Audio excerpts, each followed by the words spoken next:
All right. So everyone, welcome to Kol Kol Shira in partnership with Breslov.org and of course Yeshiva Torah Shimon.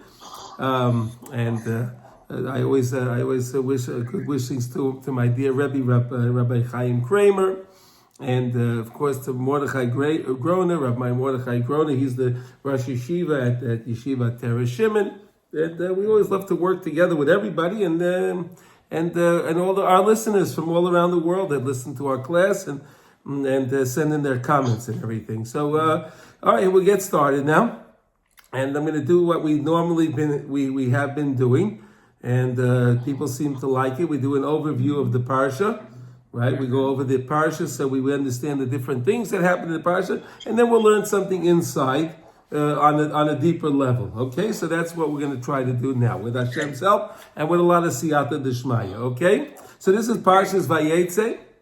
All right, so last week's parsha we ended it off where we had Yaakov dressed up as Esau and on his mother's command, right?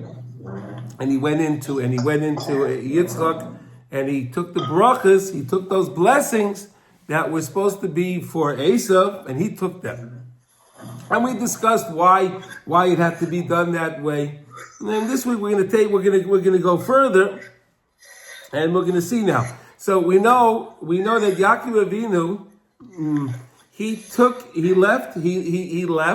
He had to leave. It was to save his life, and when he left, he made a pit stop, and he stopped off in Yeshiva Shem Ve'ever, right? Shem Ve'ever. He stopped off in Yeshiva, and he learned there for 14 years. 14 years. Rashi tells us he learned so much so that he didn't really he didn't really sleep. He would take a nap, but he didn't actually go to sleep. Amazing that he was able to learn with such a hasmada. Now, let me tell you something. Let me ask you a question. Esau is running after him, right? Right? Anyone here can please answer the question, right? Esau is running after him, and he's in the yeshiva. So he wasn't that hard to find, right? I don't know. I don't think they had any, armed guards outside the yeshiva, a security system there or anything, So what stopped Esau from going in? So you see from that how the Torah, that when you learn Torah, and the Torah is there to protect us. Right? You see how the Torah is always protecting us. Mitzvahs protect us. Right? We saw that on October 7th. Right? On October 7th when we had the attack here in Eretz Yisrael. So we saw that it was amazing. It was truly amazing where all of the Yishuvim, all of the communities that were datim, that they were observant, they had their gates to their communities closed.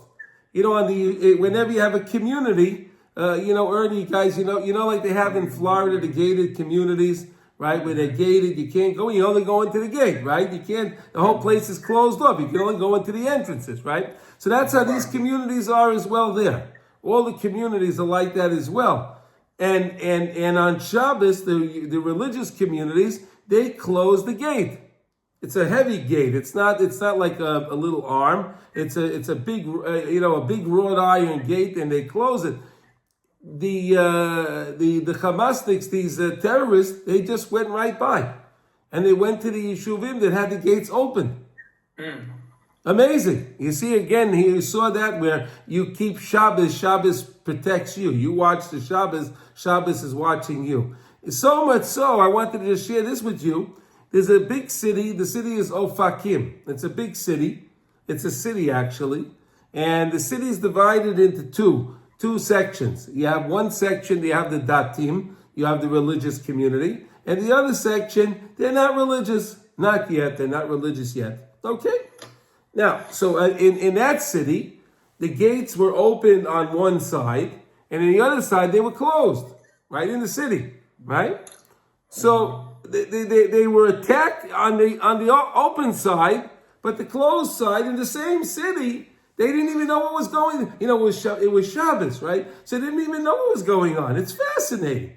It's fascinating. But again, you saw another case. So Yaakov Avinu is learning Torah, and the Torah was protecting him.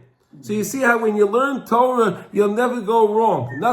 You're always protected by a learning Torah. Torah is the best thing, and the best Megan, the best protector is to learn Torah. So you see that from Yaakov Avinu. Now, Yaakov Avinu, when he finished learning the 14 years, he went back to his father Yitzchak and his mother Rivka, and he went to say goodbye to them.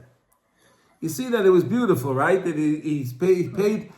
He was going to go. He was going away he didn't know how long he was going to be away for, and he went back to say goodbye to his father, and his father wished him well. And when he left, and then that's something very important that we always have to remember where we come from, and we have to remember who we are. Right? We always have to remember that, and we always have to do things. We have to do things for the right reasons. Right? We have to do things for the right reasons, because we don't do things because of what people will say. We do things because we want to follow HaKadosh Baruch Hu. Okay. Now, Yaakov Avinu went from there, right? And he then started to travel, right? He started to travel, and he wound up coming to the Makom HaMikdash. Right? He wound up coming to the Makom HaMikdash, right? The place where the Beis HaMikdash is, as they call today the Temple Mount. Right? That's what they call today, the Temple Mount. Mm-hmm. And he found, and Hashem made it that the sun set early. The sun set early. Now we know that Yitzchak had established the afternoon prayer mincha. Right? Yitzchak established the afternoon prayer mincha. Mm-hmm. Now if you forget, let's say you're in Ones or a B'shoigeg, right? Let's say something happened and you couldn't daven mincha, right? Mm-hmm. Whatever it was, you were busy with something and you didn't do this purposely. Only if you did it by accident. Otherwise, if you do it by purpose, you can't do anything. There's no way. The person knows, it's going to be Shkia now, and he says, well, you know what? I got to still do this now. And he doesn't daven mincha, he can't make up that tefillah. But if he was involved with something, right? If he was involved with something, he didn't realize what time it was. So then he can make up the tefillah. But wait a second, you can only make up one tefillah, right? So in other words, if he missed a mincha, right? He couldn't catch up again in Shachris, because what about the night tefillah? It wasn't established yet. So that's when Yaakov Avinu established the tefillah of Arvis. The tefillah of Mariv, Arvit. In Israel we call it Arvit. You tell someone in Israel Mariv, they look at you like you grew horns or something. And in America you say Arvit, they don't know what you're talking about. It's funny, right? But that was the tefillah that Yaakov Avinu established. And then he was able to make the tashlum. He was able to repay that he missed the mincha because it got dark earlier than he had anticipated, because Hashem made it get dark.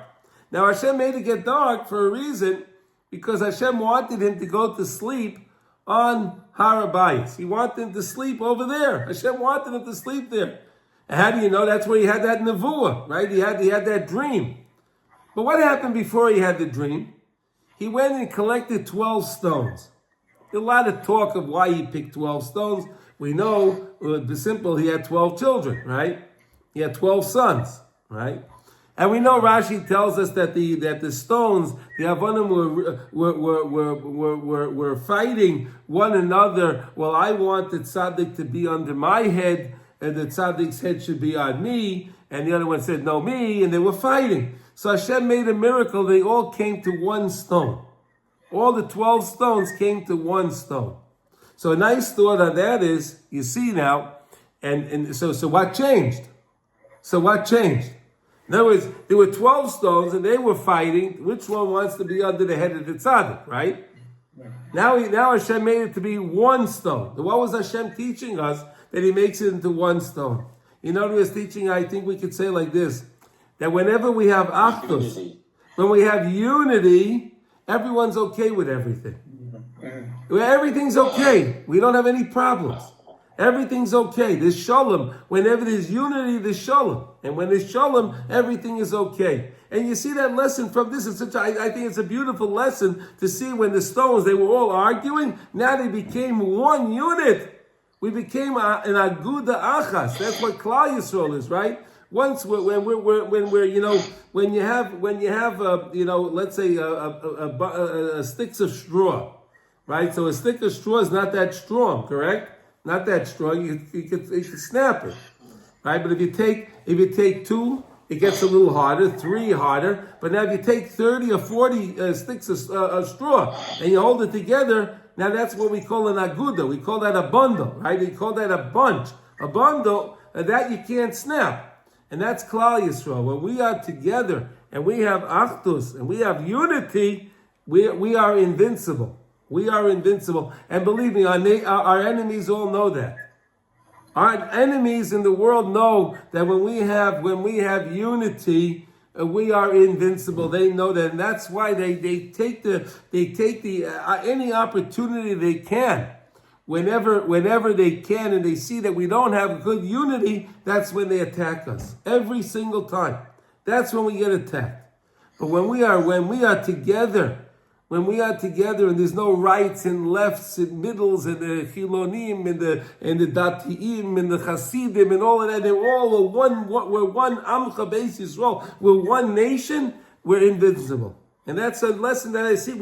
You could learn out from the stones over here. That's a very nice thought. Anyone have any comment on that? Does anyone agree with that? Anyone say anything on that? Do they like this idea? Do you agree with this idea? You agree with it? Yeah? Okay, good. Okay. Let's move on. Okay, now we had the ladder. The story, the dream. So Yaakov Avinu has the dream. And when he has this dream, Hashem is showing him in the dream all of time. He saw everything. Yaakov Avinu saw the good times, and unfortunately he saw our difficult times, our trying times. And he saw the different Batei Midrashim, the first base of Mikdash. He saw the second base of Mikdash. He saw the destruction of both Batei Mikdashim. He saw both. He saw the destruction. He saw us in our generation. He saw everything. But in the dream, he also saw there was a ladder. Here's something very, very interesting. And the Torah says that the ladder, the sulam, was mutzav arza, v'roishay megia shemaima. Right? It was planted in the ground, and the top of the ladder reached up to the heaven. Right? That's what the Torah says, right? And the Torah says that there were malachim, oilim, v'yardim. There were angels that were going up. They were ascending and descending on the ladder. Right? They were going up. They were going down. And Rashi tells us that there were the malachim that were from Eretz Yisrael. They were going back up. And the malachim from Chutz La'aretz, because Yaakov Avinu was leaving Israel. Right? So we have the angels that are in Israel. Those angels were ascending up the ladder, and the angels of the exile of the outside of Israel were coming down. They were coming down to escort Yaakov Avinu. Okay, good. Now, we know that Yaakov Avinu he got to his place where he was going. When he got to Choron, he got there very, very quickly, right? We know there's a concept of Kvitzas Haderech, right? Where Hashem makes the trip go faster. You accomplish much more, much faster. But in this case, this was actually Kvitzas Haaretz. Hashem folded up the land underneath him, and he took one step, and he was in the next place. Also says during the dream when he was sleeping on Har Habayis, so the land was also, it says, hey, look, I want the tzaddik, he should lay on me. So HaKadosh Baruch Hu is folded up all of Eretz Yisrael underneath Yaakov Avinu. Unbelievable things that were going on in the Parsha. Such amazing, amazing things we learn out from the Parsha. But Yaakov Avinu said something so fascinating. He said something like that is so amazing. He recognized that the malachim were going up and down, and it was planted in the earth, and it was on high. And what did we learn out from that? All the books talk about this. All the holy books talk about this. All the Svarim HaKadoshim are speaking about this Indian of the ladder, this idea of the ladder. What was the idea of the ladder? And we always have to know that we have to always be connected on high. We have to connect ourselves always up on high. We can't just believe. We can't just say that we're in this world.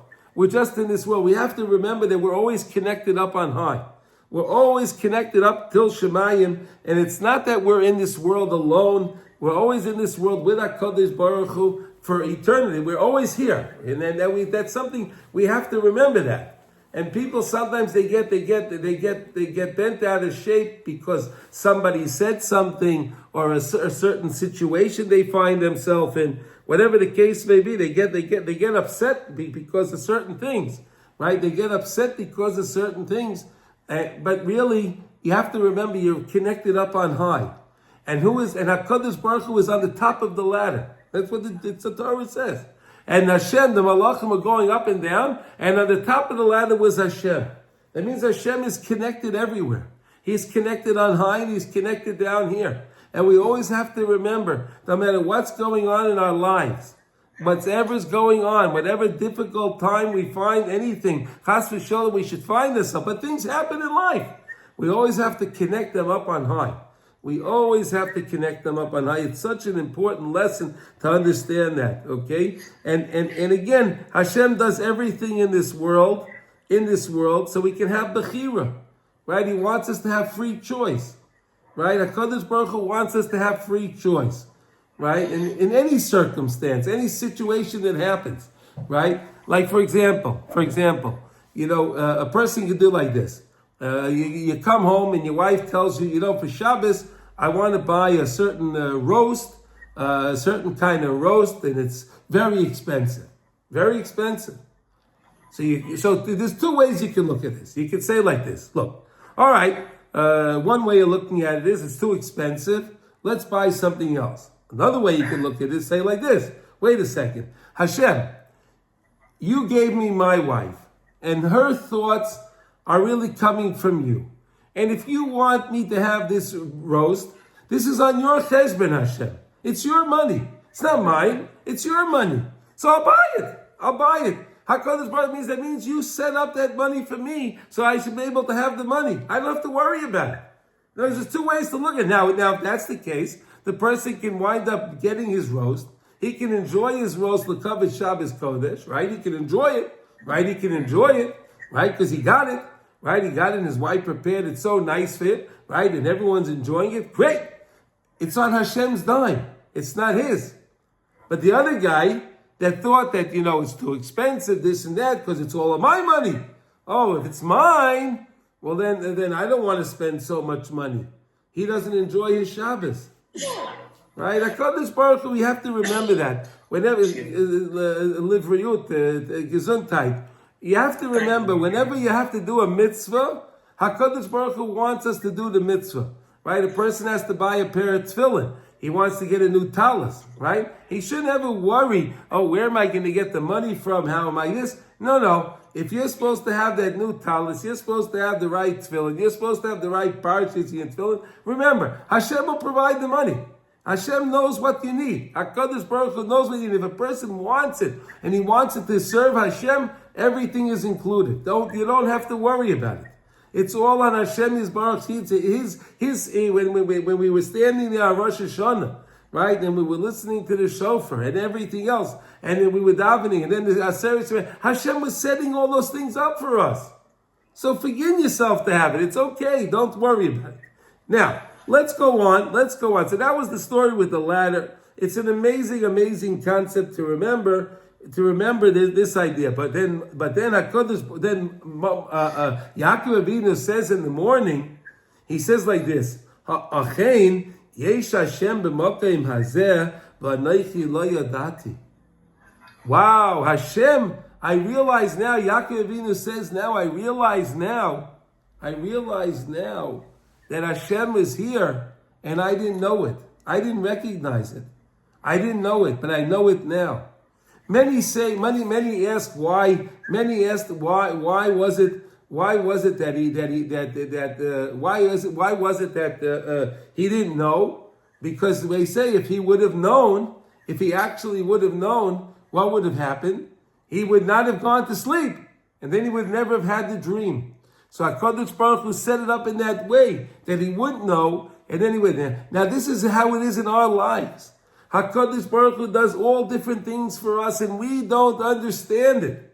We don't understand it, but if I believe with all my heart that Kol Ma Da'avid Rachmana L'Tav Avid, everything Hashem does, and He does for me and for you and for Klal Yisrael and for the world, He does it for our ultimate good. If I truly believe that, then I can never go wrong. I can never ever go wrong by truly believing it's all Me'ez Hashem. It's all Hashem that figured it out. And this is something that we can remember. It's a very, very, very, very important lesson. Okay? Now, next thing is, in the dream, it says something very interesting. It says that he comes to Yaakov in the dream, and he says, Ani Hashem Elekei Avraham Avicha ve'Elekei Yitzchak. That's what the Torah says, right? Hashem introduced Himself to Yaakov in the dream. He says, I'm the God of your grandfather Avraham, right? And I'm the God of your father. Here I am. Now, the Medrash asks a question, a very beautiful question. The Medrash says that usually the Torah will only talk about somebody and say the God of once they passed away. So like Avraham Avinu, we know by this point passed away. So he says, Ani Hashem Elekei Avraham. I am Hashem, the God of Avraham. But Ve'Elekei Yitzchak, wait a second, Yitzchak was still alive. Yeah. So why does it say Ve'Elekei Yitzchak? So Rashi says something so beautiful. Rashi says like this, you know why? Because Yitzchak was blind. We know he became blind, right? We know he became blind when it came that time when it was by the Akedah, right? When he went up for the Akedah and the angels were crying. The angels were crying. So those tears over time that went into his eyes wound up blinding him. Okay. And because he was blind, so Chazal tell us a suma is kemes. If a person is blind, it's as if he's dead. He can't see, he can't appreciate life so much. We don't realize what a bracha we have when we have eyes that we can see. What a blessing that is, that we have eyes and we can see. Do we ever thank Hashem? We do every morning. We say Paikeach Ivra, right? We say in the morning that Hashem, you opened up my eyes. You opened up my eye. Wow, amazing, right? We make that blessing every morning, right? But when you have your eyes and you use your eyes to see Torah and you use your eyes to see good in everybody else, those are good eyes. Those are good eyes.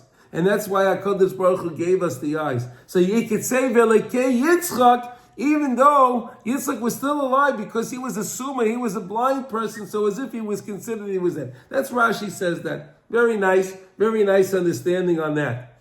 Now, we go on in the Parsha, and then we know that Yaakov Avinu came to Haran. He came to the city of Haran, right? That's in Mesopotamia somewhere. It's somewhere up there, maybe like it's about I would say probably about 800-900 miles away from Israel.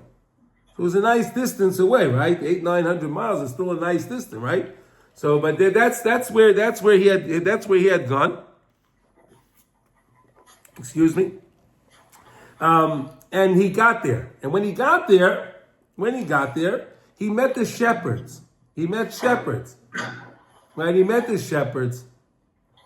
And he greets the shepherds very interesting. He says, Achai, my brothers. He says, my brothers. Interesting that he used the lashon that he used the expression to call strangers that he never saw before, he called them his brothers. Interesting, right?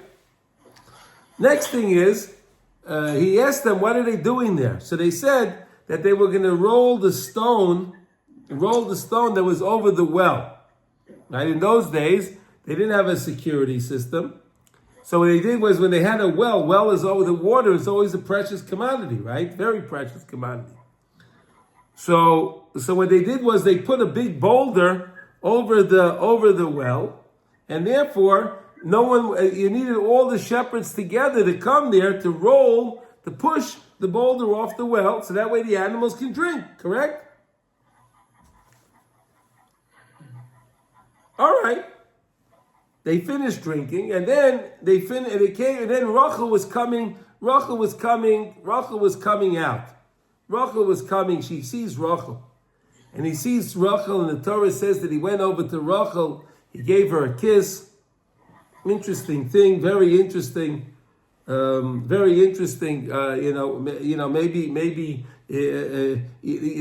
on the surface, you don't think that that's something proper, right? You don't walk over to a girl in the street and just give her a kiss, correct? Right? That's not a very nice. This is Yaakov Avinu. Well, the Zohar says it wasn't really a physical kiss like we think it is.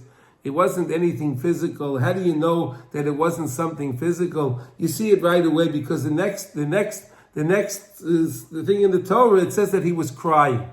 Rashi says, why was he crying? Because he saw a nevuah. He had a prophecy that he saw that he wasn't going to be buried with Rachel. As we know the story, she died in childbirth with Binyamin, right? With Binyamin on the way back to Yerushalayim, she died in Beis Lechem, right? Beis Lechem, very close to Yerushalayim, very close, right? We know that we live in the city of Efrat, and Efrat, the Torah says Efrat, Beis Lechem, right? Efrat is Beis Lechem. The Torah says that. That's where she passed away. Okay, now Yaakov Avinu comes now to Laban. Now Laban is licking his chops, right? Oh wow, look at this. Now last time when my father was Besuel, right? That's the father, right? And Eliezer came, right? Eliezer came to get the wife for Yitzchak.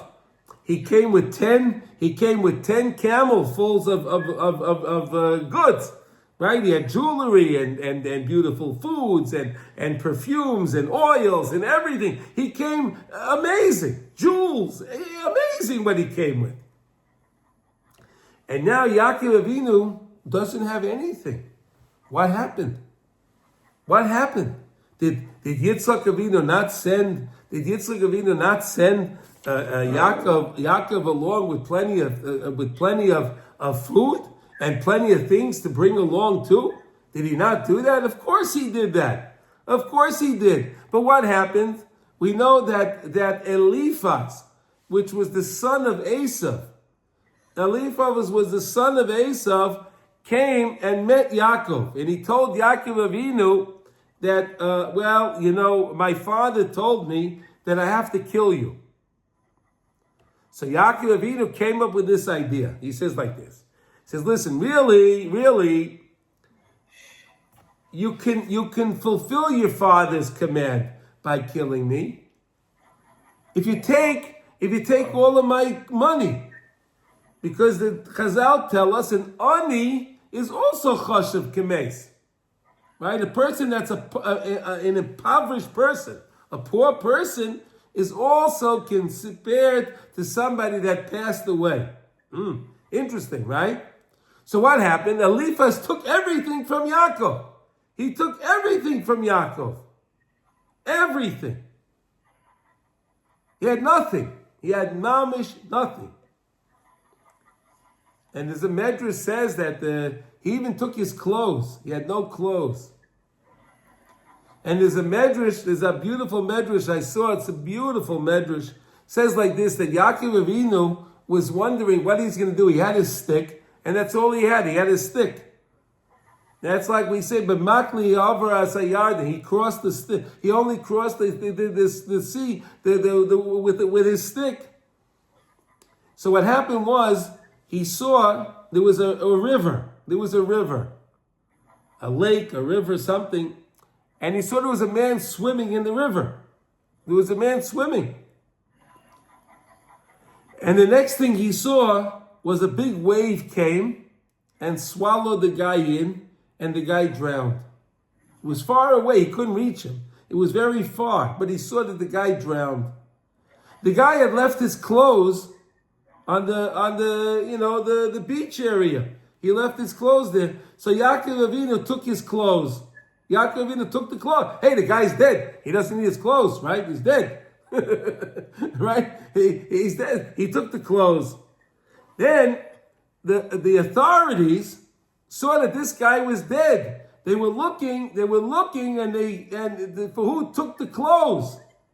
And they were searching out to find who took the clothes. Yaakov Avinu had such trouble, it was unbelievable how much trouble the poor guy had. Unbelievable. Then he comes to Laban now. Now he was taken, everything was taken from him, and he has nothing. So Laban again was very, very distraught. It's interesting, his name was Laban, right? Laban. Laban means white, right? What does Laban mean? White, right? Laban was the biggest con artist of all boss, the worst boss anyone could have ever had in ever. Whoever has a boss and they think that their boss is difficult, no one's boss is as difficult as Laban was. No one has that. But his name was Laban. He's a very a good guy. He made himself out to be a very good guy. So he takes Yaakov in, and Yaakov tells him, I want to marry your daughter. And he says to him, I want to marry as Bitai Haketana Rachel. Yaakov Avinu actually defined it. He said as Bito Haketana, your younger daughter, Rachel. He mentioned the name.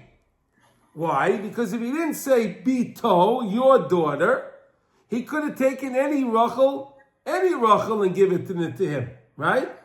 But he said, no, as Bito. And he said, Rachel Aketana, the youngest one, the young daughter. So that was her. So we know the thing. He made up that it'll work for him for 7 years. And then we all know the story. At the 7th year, when he finished the 7 years, they set the date for the chasna, right? They set the date for this chasna, right? The big wedding, right? And what happened? We know what happened, right? Yaakov Avinu had given sign. Yaakov Avinu was suspecting something would not be kosher. He was suspecting that. So he gave signs, simonim, to Rachel. He gave simonim to Rachel. To make sure at the wedding night, he'll have Rachel and he won't get somebody else. Because if they didn't know the signs, then he wouldn't consummate the marriage with her. So what did Rachel Imenu do? And here you see the greatness of Rachel Imenu. You see the beauty of what a tzedekis that Rachel Imenu was, where she wanted so badly to marry Yaakov, but she didn't want to embarrass her sister. She didn't want to embarrass her sister. And that's why we know that the tears of Rachel Mevaka al Banea, Rachel is always crying for her children. Rachel's always crying for her children. Rachel is always crying for her. And we know that all the gates in Shemayim are closed except for the Shari Demos. Right? The gates of tears are always open. The gates of tears never close. You can always get your tefillah in with a tear. You just can shed a tear, you can get your tefillah in for sure.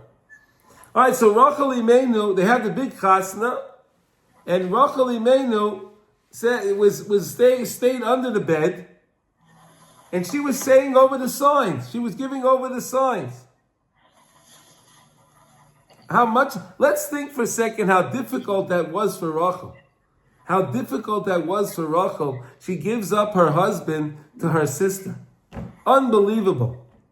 And we see Leah was crying profusely from when she was born. She was crying profusely. Why? Because she knew that she was supposed to go to Esau. Right? She knew that she was supposed to marry Esau. And she was crying and her tears were rachos. It says, the Torah tells us she had the damage to the skin around her eyes because of her crying. She was constantly crying. She was perpetually crying. Constantly crying. And now she gets Yaakov Avinu. What happened in the morning? The sun came up and Yaakov looked and it was Leah. Hey, what happened here? Hey, wait, where's Rachel? You tricked me. So what did Leah say to him? I tricked you? I learned it from you, Yaakov. What do you mean? Well, didn't you trick your father? And that's the only reason why you're here? So what do you want from me? What goes around comes around. That's where it started, by the way. That's where that started from. Where it goes around, comes around. It started right then there with Rachel, with Leah and Yaakov Avinu.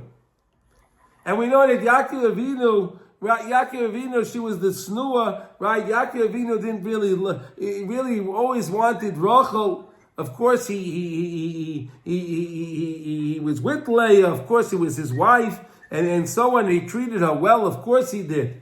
But there was something interesting going on. In those days, it was common that somebody had a wife that didn't have any children. And this wife stayed very, very nice and beautiful, never had children. And then he had another wife that lady had the children. He had children with that lady. The word was getting out there that was going on with Rachel and Leah. That Yaakov Avinu loved Rachel, and Leah he was having children with. So when it came, when Rachel Imenu comes to Yaakov Avinu, and she says to him like this, give me children. If not, Mesa Anoichi, I don't want to live. Yaakov Avinu got very angry at her. And he said, Tachas Elikim Anoichi. Are you coming to me? You think I have the ability to give you children? Do you think I have the ability to give you children? Of course I don't have the ability to give you children. Children come from Hashem. Why are you complaining to me about the children? Now we have to understand something. Really, Yaakov Avinu loved this lady, correct? And why was he so mean to her and yell at her? Why didn't he sympathize with her? You would think he loves the lady, and the lady was, she wanted to have children, right? And she said, if I don't have children, what good am I? The Gemara says, is a very interesting Gemara. It says like this, if a couple is married, right, and they don't have children, and the lady comes to Bezdin, and says to the Bezdin, and says, I want to fulfill the mitzvah of pruruvu. I want to be able to procreate, right? The mitzvah of pruruvu, to procreate, to have children in the world, fill the world. And I can't fulfill the mitzvah, therefore I don't want to stay married to this person. So they say that doesn't work.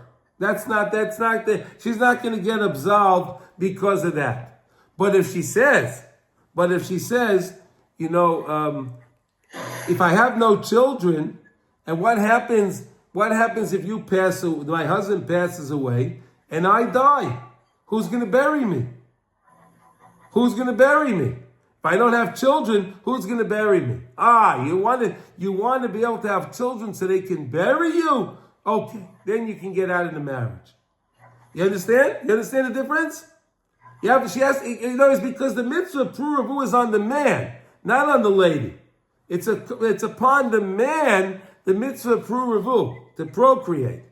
Of course, you need to have a lady in order to. But the mitzvah lies. The onus of the mitzvah lies on the lady, not on the man, not on the lady. Now, I want to tell you a story to understand what was going on. Did we all heard of the Baba Sali, the holy Baba Sali, right? Right, from the Tivot, right? He's buried in the Tivot. He was a tremendous maifis. He was a makubal eleki, a holy man, a very holy man. And somebody went to traveled a long distance, and they wanted to go see the Baba Sali. They wanted to get a blessing from the rabbi. Nice, right? So the person came to the Baba Sali, wherever he came from, and he came to the rabbi, and he comes into the rabbi, and the rabbi says to him, you came to me for a blessing? Why are you coming to me for a blessing? And he was kind of harsh with the guy. And the guy didn't understand. He thought, the Baba Sali is supposed to be such a nice person, and then he was very, very hard on him, and so on. Also, he left. As soon as he left, he drove about 2-3 blocks, and he got into a tremendous car accident. A tremendous car accident. So much so that the car was totaled. But he walked out of the car without a scratch. He ran back to the Baba Sali.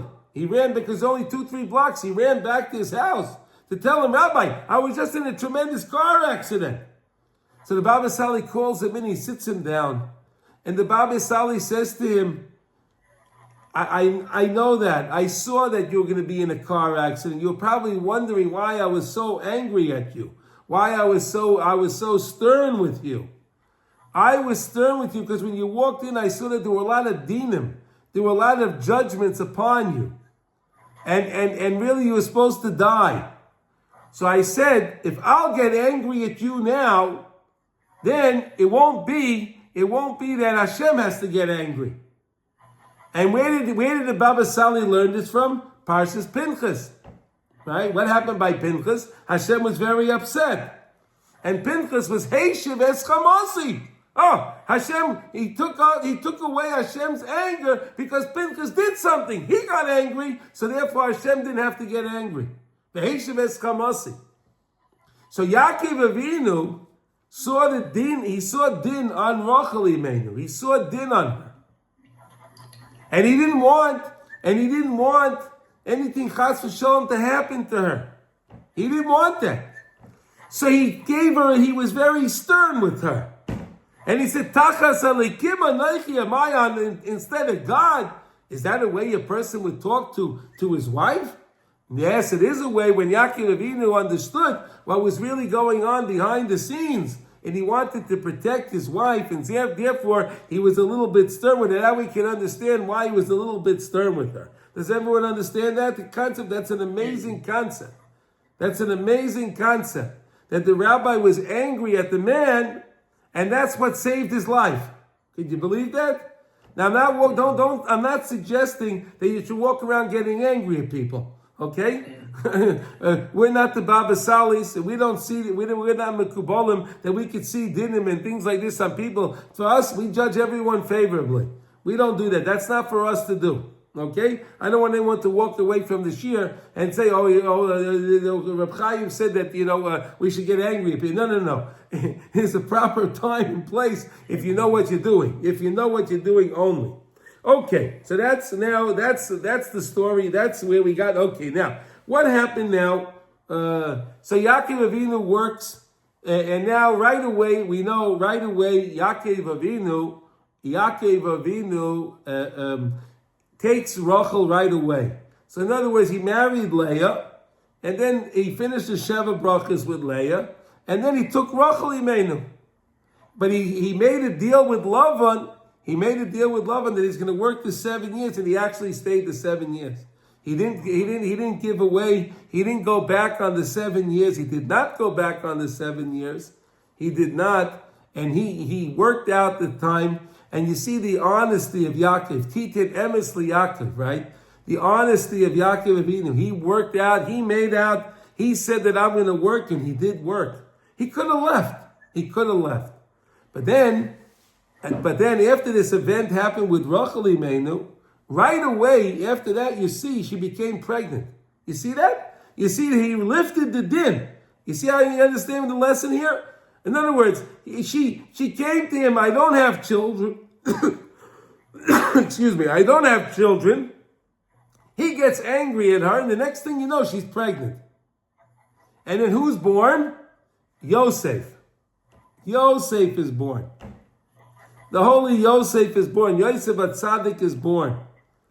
Unbelievable that Yosef HaTzadik is born. When Yosef HaTzadik is born, he says to Laban, I want to leave now. I'm done. The Gemara says why. We know that Yosef is considered the torch. He's a torch. Yaakov Avinu is considered the Eish. He's a fire. But Yosef HaTzadik is called the torch. He's the Eish Lahava. He's a big torch. So what's the understanding? We know that he knew when Yosef was born, it was okay for him to go back and face Esau. Because with the torch, the fire, the holiness of Yosef, he can vanquish, and it says that the house of Esau is just a house of kash. It's a house of straw. So if you take, so a lot of Sfarim ask the question, if Yaakov Avinu was the Eish, he's the fire, so then why did he not want to just go take care of Esau himself? Right? He's a fire. So why didn't he want to just go take care of Esau himself? The answer is, with a little fire, you have to go over and touch the thing, right? You have to go over and touch it, right? You have to, like when you take a candle, right? You want to light a candle from a candle. So you have to touch the candle onto the candle, correct? Right? But what happens if you have a big torch? If you have a big torch, you can just hold the torch next to it and light it up right away. You don't have to actually match it, right? So that was the thing. He didn't want to have to deal with Esau directly. He wanted to deal with him with like when you say from a 10-foot pole. He didn't want to deal with Esau directly. So he was ready with Yaakov. When Yosef was born, he was ready to go back. But very interestingly, after he gets the permission from Laban, he has a meeting. The Torah tells us that he has a meeting with Rachel and Leah. He has a meeting with them. And he explains to them why he wants to leave. Isn't that interesting? He explains it to them. He doesn't just say, we're leaving. He has a conference with them, and they meet and they discuss why they're going to be leaving. And it's a very, very important thing for us to take that lesson. Why he did something like that. It's a very, very important thing to understand. And I'm going to tell you another story now to help you understand that. I'm going to tell you another story. There was Rav Aryeh Levine. He was the tzaddik of Eretz Yisrael, the big tzaddik, Rav Aryeh Levine. I'm sure everyone heard of Rav Aryeh Levine. Right? Yeah, everyone heard of Rav Aryeh Levine. Rav Aryeh Levine, one time, where he lived, he saw there was one young man that was always trying to avoid him. There was one young man trying to avoid him all the time. Wherever he did, he would try to run, wherever the rabbi was, the boy would go the other way. And Rav Aryeh Levine said, I want to talk to this guy. So Rav Aryeh Levine saw him one day, and he said, I'm going to go a little faster. I'm going to catch up to him. He caught up to this young man. And he said, why are you avoiding me? So the young man says to him, Rabbi, over the years, I grew up in a religious home, but unfortunately, I lost my... I don't keep the mitzvot. I don't keep the mitzvahs anymore. So Rabbi Aryeh Levine said to him, listen to what he said to him. Listen to what he said to him. He said to him something so beautiful. He said, you know something, young man, I'm a short person. I don't see what's on top of your head. I can't see. But I can see your heart. So why don't we just talk heart to heart? Let's talk heart to heart. You hear that? He didn't give him Musar. Hey, where's your kippah? No. I'm short. I can't even see what's on your head. You're much taller than me. I can't see. But we can talk heart to heart. And that's such an important thing, to have a heart-to-heart conversation. Right? Don't just give instructions to somebody.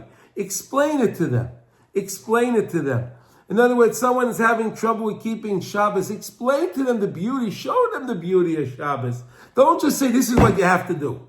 That's not what Yaakov Avinu did. Yaakov Avinu had a conference with Rachel and Leah, and he explained it to them. And then they were masking. They agreed they agreed to leave. They agreed to leave. And then we know the next thing that happened. They left. And Rachel Imenu took the trophim. She took these little idols, whatever they were. I'm not exactly sure what they were. Some kind of an idol from Laban, right? She was doing what she thought was something good, right? She was taking away his idol because she didn't want him to be over on the Oived Avodah Zarah. She didn't want that. So she was what do you call? She helped him. But we know what happened was Laban. After they left, Laban caught up with them, right? Laban caught up with them, and he came to Yaakov, and he said to Yaakov, who took my idols? I want my idols back. And what did Yaakov say, those words? Whoever took your idols, if you find them, or whoever you find them by, that person should die. And we know who took the idols. It was Rachel Imenu. And right away, Rachel Imenu died after. You know that, right? What happened? He went through the tents, right? The Torah tells us he went through the tents of Leah, of Zilpah, right? And he went through their tents. And when he came to Rachel Imenu's tent, Rachel went out and hid the trophim under the saddle of her camel. She hid it under the saddle. And she was sitting on it. So he checked through the tents. He didn't find anything. He couldn't find it. But we know, unfortunately, that Rachel Imenu wound up dying in childbirth with Binyamin, right?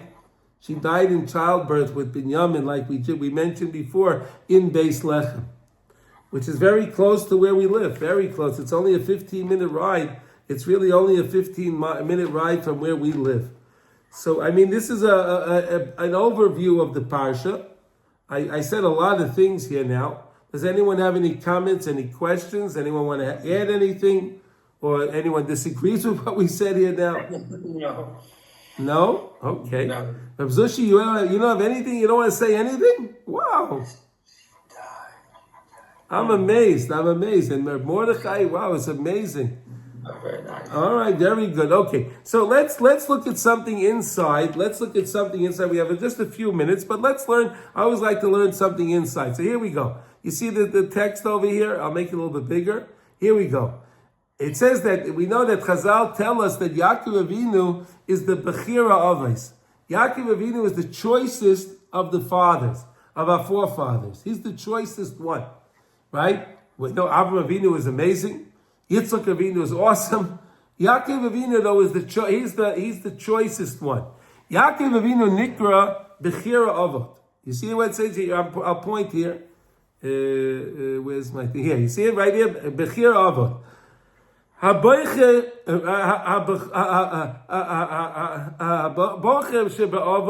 was the choicest of the avos. V'abir bezel derech avoda. Hine. Inyan madregosai miyuchedes shel Yaakov. The Inyan, the idea of the level of Yaakov is unique when it comes to Yaakov. Yesh leva pima amra kosav v'yadav oichezes v'akev Esau v'korei shema Yaakov. Very interesting. We know the Torah says that he was holding on to the heel of Esau when they were born. And because he was holding on to the heel of Esau, we called his name Yaakov. Interesting. Uperish Rashi, HaKadosh Baruch Hu Korei Shema Yaakov. HaKadosh Baruch Hu called him Yaakov. So l'chayr tzarich b'yah, this really needs some explanation. Why? Shebishvil ma'orei rigoi b'shas haleda. Something happened during the birthing process of Yaakov, of Esau and Yaakov and Esau. Yikva b'shem l'kol hachayim. He's called, has established his name for his entire life. Think about it. Do we ever think about that? In other words, he was holding on to the heel of Esau, and because he's holding on to the heel of Esau, we're going to call him Yaakov his entire life. Achein inyan v'yadav aichezes be'akev Esau roimes al mohus hamilchama hatemidis hanetusha bein Yaakov ve'Esau. There's an ongoing battle that's going on between Yaakov and Esau. There's an ongoing battle. The Esau, who are Yetzirah? Esau is our Yetzirah. How do you like that? You know, the evil inclination. That's Esau. The kasher einay matzliach lahachshil Yehudi be'isser. If the Yetzirah can't get a Jew to stumble, he can't get a Jew to stumble by doing something that's forbidden, right? That's forbidden. Neches by be'inyan heter. So he'll have him do something wrong with something that he's allowed to do. Like the Torah says, he'll become what's called a novel b'rishus HaTorah, right? The Torah says a person can eat a steak. So you have one steak. You have a steak and a half. But if the person is going to sit down and eat 4 steaks, that's a novel b'rishus HaTorah. Right? It's not nice. That's not a nice thing. Okay, now look at this. Well, this is such an amazing thing. Such an amazing thing. Shemachsholai be'ekev Esav. He has him from the heel. Ekev, Rashi Tevis, Kodesh Atzmecha B'mutter. Sanctify yourself with what's permitted. Don't overdo it. Don't overdo it, even though you're allowed to. Sanctify yourself with what's permitted. Esav, Kodesh, Atzmecha b'mutter. How do you like that? Unbelievable. Akev, the heel is Kodesh, Atzmecha b'mutter. The Akev, Esav, Hema in Yonei Hanois Heter. And those are the things, the pleasures that people try to have today. They want more pleasures. They go to a fancier restaurant. They want to eat more, have more dessert, more. That's all stemming from Esau. That all stems from Esau. That I need such fancy things. I need so much this. I need so much. Even though it's mutter, there's nothing wrong. But you're connecting yourself to Esau when the person does that. The clip of Esau. Ki the Esau b'sfar ma'kedoshim b'pri haaretz. Shekol hano gashmias. Afilu muteres. Sheyehudi oisel hanosai. If a person does something just so he should enjoy it, just for his enjoyment itself, he nargen mafrid aleph. That separates the person from the alufay shalaylam HaKadosh Baruch Hu. Our main job is to be davik to Hashem. Our main job is to cling to Hashem. We have to cling to our Kadosh Baruch Hu. That's our job. V'klipas Esav kol tachlisa umagmasa lahafrid aleph. His whole idea is to separate us from our Kadosh Baruch Hu. That's all he's trying. Lahafrid Yehudi shalayiyah davik b'Hashem. That's all he's trying to do. That's the